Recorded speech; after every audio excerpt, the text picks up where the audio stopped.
So I've been working like 6 days a week at the shop right now. Haven't really had time to do a whole lot. I actually have a bunch of videos that need to be edited. But today Norton and I are gonna go finally take the steel gravel bike from Raleigh out onto a gravel road that I've ridden a lot of times on a few different bikes. I'm excited to do it on this bike to see what like these long wheelbase, bigger tire, wide rim bikes feel like on gravel, and expect a terribly uncomprehensive overview. I don't want to say a review because I don't know how to review things. I'm not a professional bike reviewer, and really the gravel road I'm going on isn't very long. When it comes to a bike like the Tamland, it's undeniably different than what I'm used to riding. So it's hard to be unbiased about like how I'm gonna feel about it. Not that it matters. I don't really want to be a bike reviewer, but it is kind of fun to talk about like how these bikes feel different than what I'm used to riding. And that's the end of this clip.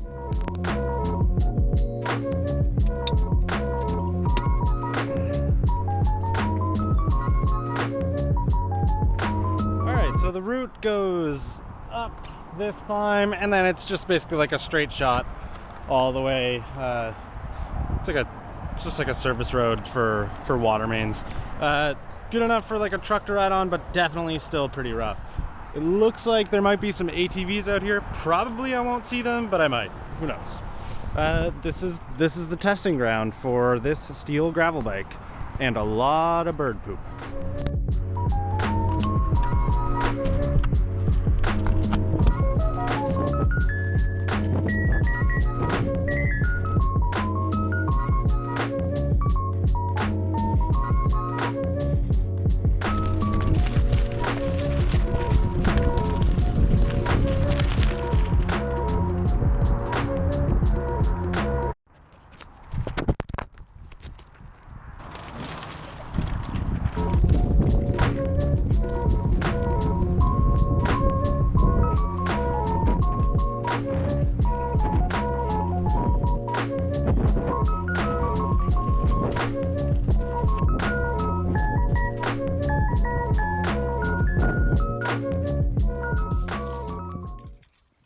I just smacked a rock real hard. And I would have thought that I would get a flat, but I guess I'm running enough tire pressure not to worry about pinch flats. Or I have a really slow leak. That would suck because I just started riding. But I've never been on this section of this trail before. And holy moly, the line choices are good.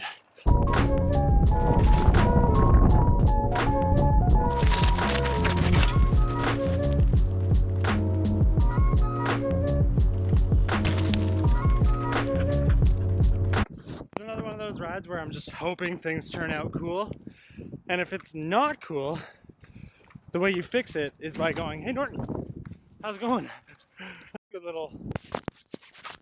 is a good little system of just like being able to come down here. There's some cool like rock lips to just go up and catch some sick air, make some sweet YouTube content.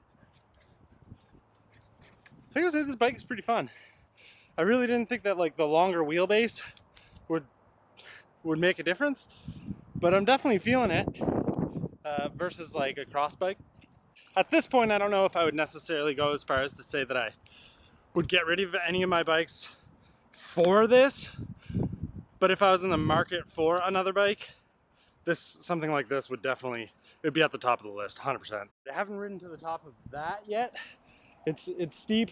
The GoPro doesn't make it look as steep as it is, so I'm gonna try, and we'll see if I can make it to the top. I doubt I'll be able to.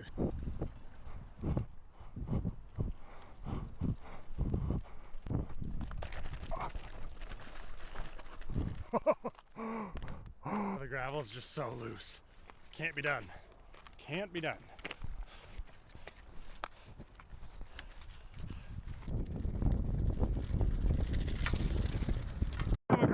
already quite a few ATVers and like side-by-sides.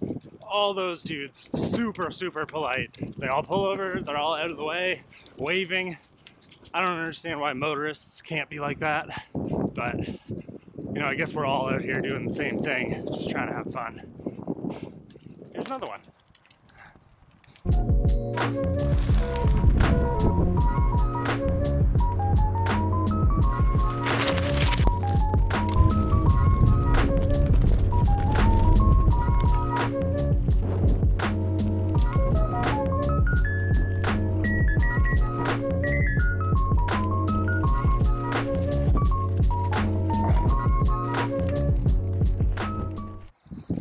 Well, that looks pretty cool and fun. I think I better try and do a little something on that.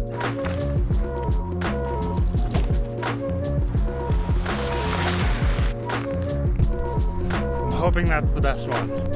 Now, I'm not a professional bike reviewer. I'm not actually a bike reviewer at all, and I never want to be, but I can kind of like, I know this road relatively well, and I can kind of draw some comparisons between this bike that I'm riding right now versus what I've ridden here before. And I remember the first time that I came to ride this road, it was on my, like, the gravel setup Apollo, which was a hybrid converted to a drop bar bike with nothing built into it so that it's a more comfortable bike. It was just like a commuter with drop bars on it. I was using it for cyclocross and stuff like this.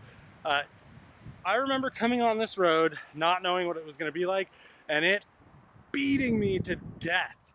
And me being like, well, I can never ride this again. This is just terrible. There's a lot of things that came into play there. One, probably being the tire pressure was all wrong. But two, that frame is not built to be comfortable over stuff like this. It's to get you to and from like short to mid range distances, not to be comfortable over something like this. Progressively, my bikes have gotten better, and I think I've become a better rider at stuff like this. But I will say that the way this bike is built, this is the most comfortable I've been on this road. These purpose-built bikes for stuff like this, especially in steel, definitely make a difference. And I can only imagine what it would be like if I had the 40C tires on this instead of 32s.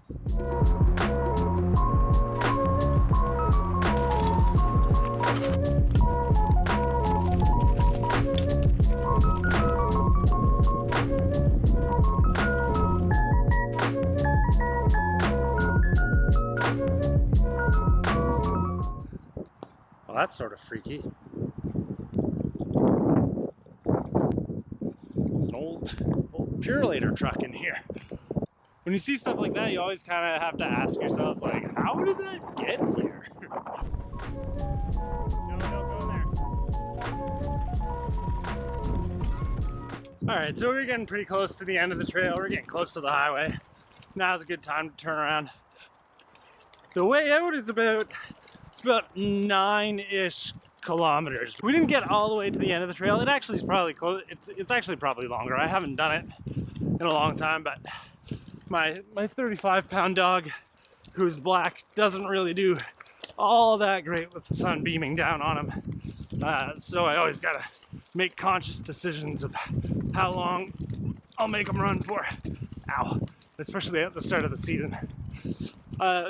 These rides will get longer.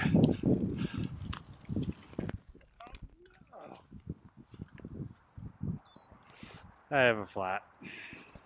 But wouldn't you know it, I didn't bring anything with me to fix it. This is literally one of these moments where it's video proof that even though I try to be a sweet YouTube creator who seems like he knows everything, which I don't, that I'm still stupid enough to think that I'm invincible and I won't get a flat on an incredibly rocky road. And wouldn't it happen at the top of a ride?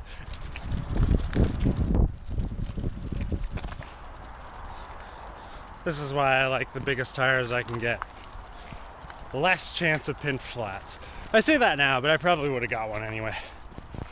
I think now is also a good time to give my my critical analysis of what I think about Rally's stock handlebars, and simply put, in 2 words, the worst. In some videos past, some of you have actually noticed the type of handlebar that I usually ride. Generally the drop is relatively shallow. That's not what I get too worried about, but this, I like when there's a ton of real estate here. When you're riding this bike and you want to hold it, like there's nothing there. You got to be up here where really I'd rather be. Handlebars are far from expensive. You can get the ones that I like the shape of for like 60 bucks. It's not the end of the world, but it is something that I'm kind of like, ugh, I hate these bars. They're so terrible. Some water.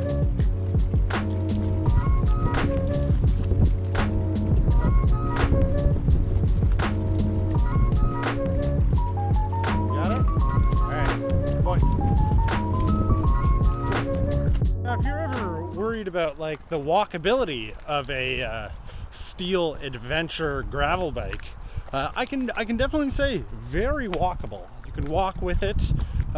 It'll handle it just fine, even with a front flat tire. Some of the best walking beside a bike I've ever done. Oh, I think this is actually a good time to do some slow-mo clips because the chain's rattling around real cool.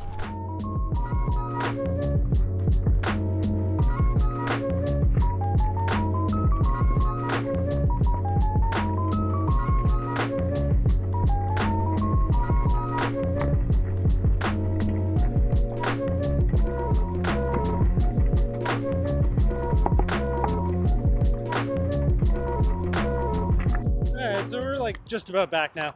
This would be the most fun descent that you can go down here. That's where we went in the beginning.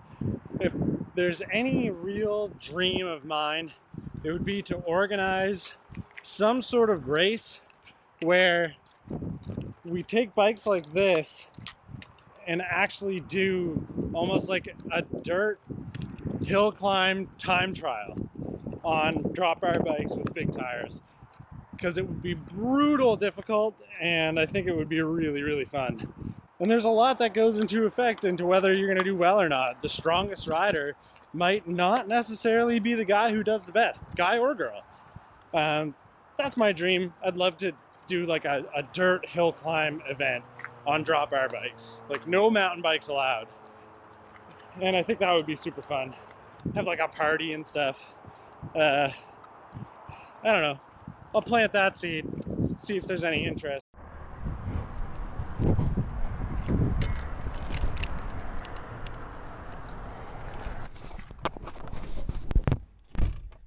Ugh, you smell terrible. All right, so after that, I got to admit, I'm definitely sold on the idea of steel for a bike like this. Most notably, I'm kind of sold on that bike in particular. However, I haven't ridden any other ones, so I can't give like a super honest assessment of whether or not that would be the bike I would go with.